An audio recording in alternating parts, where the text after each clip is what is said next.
Movie की starting में हम माइकल और जेना को देखते हैं। वो काफी टाइम से रिलेशनशिप में थे। माइकल जेना से प्यार करता है लेकिन शादी के लिए कन्विंस नहीं हो पा रहा। जेना अब प्रेग्नेंट है। ये बात तो डाइनिंग टेबल पर जहाँ पर उसके मॉम डैड भी थे वहाँ पर सबको बता देती है। उसकी मदर और फादर इस बात से बहुत खुश थे। उन्हें कहते हैं कि तुम्हें शादी करने की और एक वजह मिल गई। जेना भी माइकल को यही कहती है। सब लोग काफी खुश होकर पार्टी करते हैं लेकिन माइकल के चेहरे पर बहुत ही ज्यादा खुशी के साथ थोड़ा सा कंफ्यूजन भी था। वो कुछ समझ नहीं पा रहा था कि शादी उसे करनी चाहिए या नहीं। इसके बाद वो सब लोग सोने के लिए जाते हैं। जेना माइकल से कहती है कि अब मैं मोटी हो जाऊंगी, क्या इसके बाद भी तुम मुझसे प्यार करोगे। यहाँ पर माइकल जेना की बॉडी की काफी तारीफ करता है, उसे किस करता है, यानी कि इनडायरेक्टली कह रहा था कि उसे प्यार नहीं करेगा। इसी तरीके से मजाक करके इस बात को टाल देता है। और इसके बाद हमें कुछ दिनों बाद का सीन दिखाया जाता है। जेना और माइकल अपने फ्रेंड की वेडिंग पर आए हुए थे। जेना वेडिंग को देखते काफी खुश होती है, सोचती है कि हमारी वेडिंग भी ऐसे ही होगी। पर यहाँ पर पैरेलल में माइकल एक रेड ड्रेस वाली लड़की को देख रहा था। वेडिंग में सब लोग बहुत ही खुश थे, डांस करते, लेकिन तभी हम माइकल के दोस्त क्रिस को देखते हैं। उसके वाइफ और बच्चे थे जिन्हें वो पसंद नहीं करता था। अपनी लाइफ से वो बहुत ही बोर हो चुका था। वो किसी और लड़की को पसंद करने लग गया था, पर वो लड़की उसे बिल्कुल भी पसंद नहीं करती। वो ऑलरेडी किसी और लड़के के साथ रिलेशनशिप में थी। वो लड़की क्रिस को दूर रहने के लिए कहती है क्योंकि ऑलरेडी उसकी फैमिली थी। वो लड़की क्रिस को बिल्कुल भी पसंद नहीं करती थी। इन सब बातों से क्रिस बहुत दुखी था। माइकल जूस पीने के लिए गया और उसके पीछे रेड ड्रेस वाली लड़की आती है। वो दोनों एक दूसरे से बात करते हैं। वहां हमें पता चलता है कि उस लड़की का नाम किम है। किम कॉलेज में पढ़ती है और हॉस्टल में रहती है। दोनों रिलेशनशिप के बारे में बात करने लग गए। थोड़ी बात करने के बाद वो वहां से चली जाती है। कुछ देर बाद वो एक अलग जगह पर मिलते हैं। वहां पर कोई नहीं था। उन्होंने बहुत सारी बातें की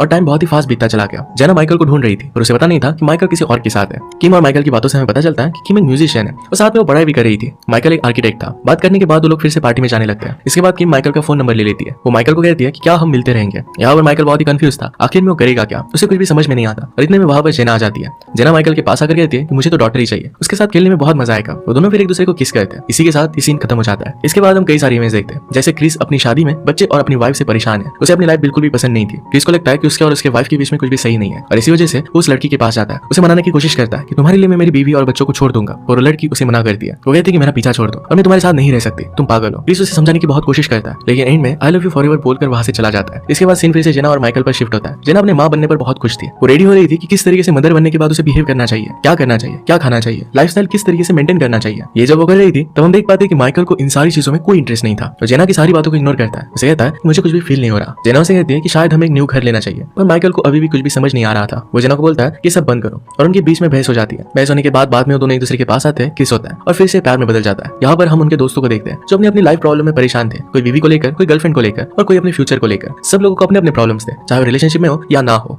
इसके बाद नेक्स्ट सीन में क्रिस और माइकल को साथ में दिखाया जाता है। क्रिस अपनी वाइफ को लेकर बहुत परेशान था। माइकल को कहता है कि अपनी वाइफ को छोड़ दूंगा, मैंने जैसा सोचा था वैसे मेरी वाइफ है नहीं। इसके बाद हम देखते हैं कि माइकल किम से मिलने के लिए चला जाता है। वो थोड़ी बातें करता है। वो लोग वहां से निकलते हैं और गाड़ी में माइकल उसे छोड़ने के लिए घर पर जाता है। रास्ते में रिलेशनशिप के बारे में बात कर रहे थे। यहाँ पर माइकल काफी उदास दिख रहा था। उसे उदास देखकर किम उसे पार्टी में इनवाइट कर दिया। माइकल इसके लिए उसे हाँ कहता है। माइकल को किम एक उम्मीद की तरह दिखाई देती है। इसके बाद किम वहां से चली जाती है। जेना का माइकल को कॉल आता है और पूछती है कि तुम कहाँ पर हो। माइकल बोलता है कि मैं घर के लिए निकल रहा हूँ। एक्चुअल में जेना का टेस्ट था और इसके बारे में माइकल भूल गया था। माइकल को लगता है कि वो किस तरीके की जिंदगी जी रहा है, कि यही सब काम करने उसकी जिंदगी में बाकी रह गए। इसके बाद हमें जेना की मॉम दिखाई जाती है जो किसी और आदमी के साथ थी। जेना की मॉम उस आदमी के साथ काफी खुश है। ऑपोजिट में उसके हस्बैंड के साथ उसकी रिलेशनशिप काफी खराब थी। वो उसके पति के ऑफिस पर जाती है और बहुत गुस्सा करती है क्योंकि उसे हमेशा लगता है कि उसे कभी समझ नहीं पाएगा। वो अपने पति से बिल्कुल भी खुश नहीं थी और उस पर बहुत चिल्लाती है और वहां से चली जाती है। वो रास्ते में जाते हुए जेना को कॉल करती है। जेना टेस्ट कर घर आ गई थी। मदर से कहती है कि तुम्हें देखकर मैं काफी खुश हूँ, मैं तुमसे जेलस नहीं फील करती। ऐसी बहुत सारी अजीब बातें वो कर रही थी। ये जेना को कुछ भी समझ में नहीं आता। जेना समझ जाती है कि शायद मदर और फादर के बीच में झगड़ा हुआ है। इसके बाद हम देखते हैं कि अपने फादर को कॉल करती है और पूछती है कि आखिर में चल क्या रहा है। फादर भी कहते हैं कि सब कुछ ठीक है, बस तुम्हारी मदर थोड़ी सी पागल है, उसे हमारे रिलेशनशिप में गलतियां निकालने की आदत सी हो गई है। बातों बातों में जेना उन्हें बताती है कि मुझे बेबी गर्ल होने वाली है। ये सुनने के बाद उसके फादर को बहुत अच्छा लगता है। दोनों अपने सारे दुख भूल जाते हैं। इसके बाद नेक्स्ट सीन में हम देखते हैं कि जेना की मदर घर छोड़कर चली जाती है। पैरेलल में क्रिस भी अपनी वाइफ के पास वापस आ जाता है। उसकी वाइफ उसे सॉरी कहती है। उसने कहा कि इस रिलेशनशिप के लिए मैं कुछ भी करूंगी। इस पर क्रिस कहता है कि अब मैं इस रिलेशनशिप को और नहीं झेल सकता, मैं अब तुम्हारी हर एक बात नहीं सुन सकता, मैं तुमसे दूर जाना चाहता हूँ। उसकी वाइफ उस पर गुस्सा हो जाती है, कहती है कि आखिर तुम कहना क्या चाहते हो। क्रिस कहता है कि तुम मुझसे दूर चली जाओ। वाइफ कहती है कि तुम्हें पता नहीं कि प्यार होता क्या है, बच्चे कैसे पालते हैं इसके बारे में तुम्हें पता नहीं है, तुमने मेरी लाइफ खराब कर दी। दोनों इस बात पर बहुत सैड हो जाते हैं। नेक्स्ट सीन में हम जेना को उसकी मदर के साथ देखते हैं। जेना अपनी माँ को बोलती है कि तुम बताओ कि आखिर में हुआ क्या है। मदर कहती है कि कुछ नहीं, लेकिन जेना को पता था कि कुछ ना कुछ तो गड़बड़ है। उसकी मदर उसे कुछ ना कुछ तो छुपा रही है। मदर इधर उधर की बातें कर रही थी। जेना उसे कहती है कि आपको डैड को समझना पड़ेगा कि किस तरीके से खुश रहा जाता है, वो आपके लिए बुरा नहीं चाहते। जेना की मदर कहती है कि तुम भी अपने फादर की तरह हो, तुम्हारा रिलेशनशिप सिर्फ 3 सालों का है, हमारा रिलेशनशिप 30 ईयर्स का है। तुम्हें नहीं पता कि 30 ईयर्स में रिलेशनशिप की क्या हालत होती है। ये बात सुनने के बाद जेना भी सोचने लगती है। वो सोच रही थी कि क्या उसकी भी हालत उसकी मदर की तरह हो जाएगी, क्या वो भी अपनी मदर की तरह मर करी जाएगी। इसके बाद माइकल को किम का कॉल आता है। इसे वो पार्टी का लोकेशन और टाइम के बारे में बात करता है। उसे बात कर वो बहुत ही खुश दिखाई देता है। पार्टी के लिए भी बहुत एक्साइटेड था। यहाँ हम क्रिस को देखते हैं जो माइकल की बातें सुन लेता है। क्रिस उसे कहता है कि जेना बहुत अच्छी है, तुम्हें उस पर चीट नहीं करना चाहिए, तुम्हें उसके साथ लॉयल रहना चाहिए। माइकल को ये बातें बहुत बोरिंग लगती है। वहां से उठकर चला जाता है। इसके बाद माइकल घर पर गया और अपनी वाइफ को ये बताता है क्रिस और अपने फ्रेंड्स के साथ आज रात वो पार्टी करने जा रहा है। इसके बाद वो डायरेक्टली किम को लेने के लिए गया। किम को देखकर वो बहुत ही खुश था। इसके बाद वो पार्टी में चले जाते हैं। किम पार्टी में अपने फ्रेंड्स से उसे मिलवाती है। इसके बाद वो डांस करने लगती है। उसका डांस देखकर वो भी उसके साथ आ गया।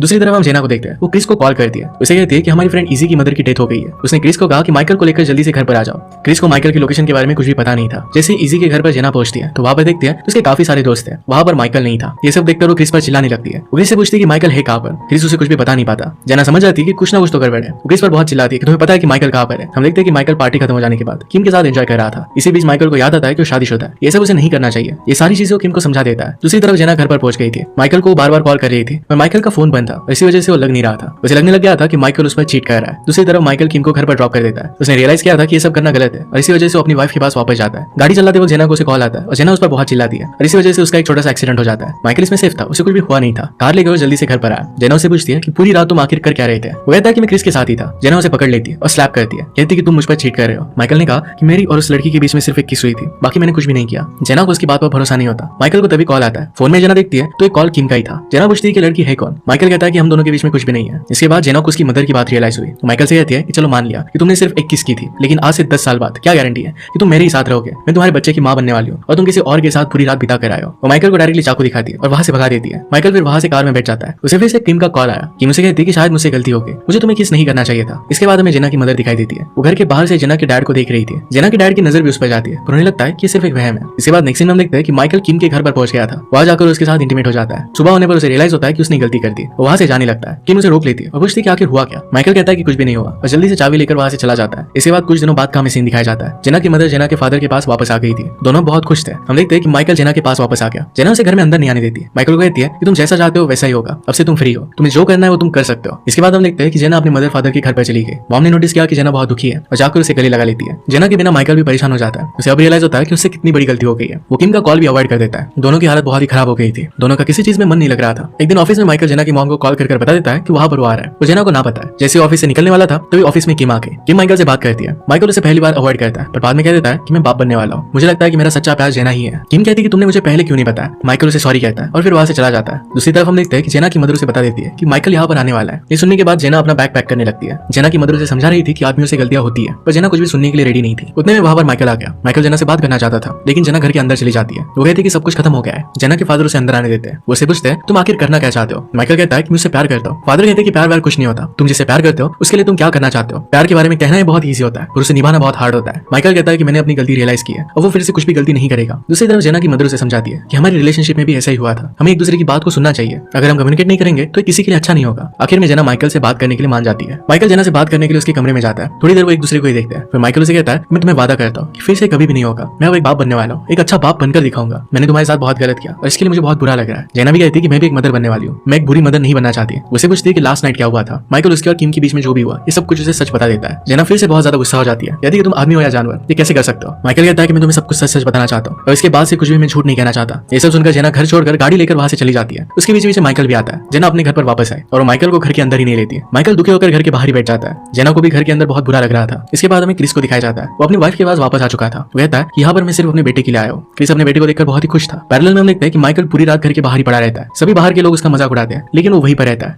सुबह होने के बाद जेना अपने काम पर चली जाती है। उसकी तरफ देखती भी नहीं। माइकल वहीं पर रहा। 2 दिन तक वो घर के बाहर ही रहता है। जेना रात में उसे कंबल दे देती है और कुछ भी नहीं कहती। इस सब के बीच जेना के फादर माइकल को देखते हैं और रियलाइज करते हैं शायद माइकल जेना से सच्चा प्यार करता है। फिर एक रात को बहुत बारिश आई। जेना उसे अंदर बुला लेती है। उससे पूछती है तुम्हें क्या लगता है क्या हम फिर से वापस सही से रह पाएंगे। माइकल कहता है कि क्यों नहीं, हमें एक बार कोशिश तो करनी चाहिए। इस बात पर जेना कुछ भी नहीं कहती। माइकल भी समझ नहीं पाता। उसकी हालत बारिश की वजह से बहुत खराब हो जाती है। फाइनली जेना दरवाजा खोल देती है। माइकल अंदर चला जाता है। अब जेना ने उसे माफ कर दिया था। अब दोनों मिलकर इस रिलेशनशिप को वर्क करने के लिए बहुत ट्राई करेंगे। इसी के साथ ही मूवी एंड हो जाती है। अगर आपका एक्सपीरियंस अच्छा लगता है तो प्लीज लाइक और कमेंट जरूर कर दीजिएगा। बहुत सारी मूवीज लेकर आते रहता हूँ तो प्लीज चैनल को सब्सक्राइब कर दीजिए और बेल नोटिफिकेशन आइकन दबाना मत भूलिएगा। हम फिर से मिलेंगे और नए मूवी के साथ। तब तक के लिए थैंक यू और आप अपने आपका ख्याल रखिए।